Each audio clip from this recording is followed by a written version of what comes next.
wewe katika ulimwengu wa roho, nikikuangalia katika ulimwengu wa roho, naona matatizo kibao. Naona matatizo mingi kwako. Na roho ambayo inafanya kazi zaidi kwenye maisha yako ni roho ya kuua. Roho ya kuua. Na nikiangalia kwa kina, roho Bwana ananiambia, angalia hii mikono, sio ya kwako. Ni ya kwako hii? Hebu angalia hii mikono ya mama. Angalia. Kuna nyoka anazunguka ndani na alishameza mume wako. Mume wako kwa wapi? Alishafariki mume wako. Ngoja. Nyosha mikono tu. Nyosha mikono. Saidie jenerali. Ameoga, usifikiri hajaoga. Hii sio tope. Iko kwenye na hii kitu hakuwa nayo. Ilikuja kumpata. Ndio.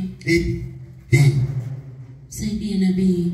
Sasa kuna roho ya mauti. Na naona chatu. Unataka kumuona nyoka kwenye nyumba yako? Unataka kumuona joka? Mdogo pale ndani. Alikuwaje? Alikuja akakaa ukutani. Sasa sijui lakini aliuliwa na. Sawa, alikuwa namna gani? Nyoka mdogo tu Mweusi.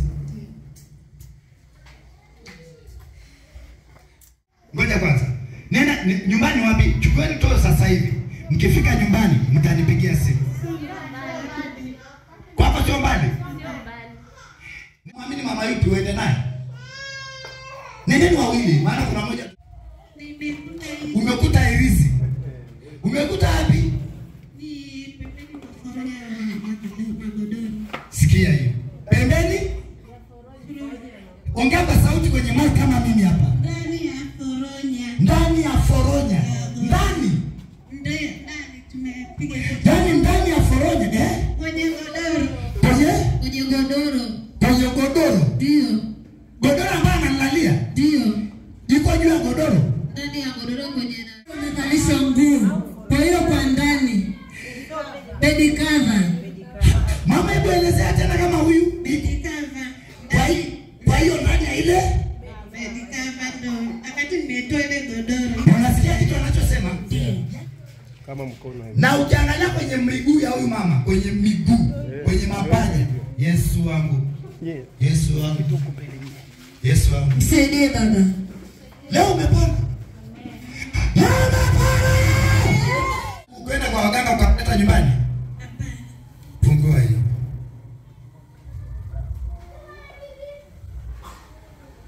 Angalia sasa mwenyewe ili ujue. Angalia kwanza hicho kitu kilivyokaa. Usiogope maana ifanye kitu tena. Cheka anafungua tena sasa. Angalia. Inapaka pesa ndani. Fungua taratibu tu.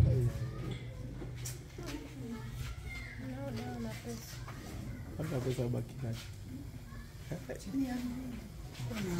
Okay. Fungua kabisa vizuri. Weka chini. Weka chini.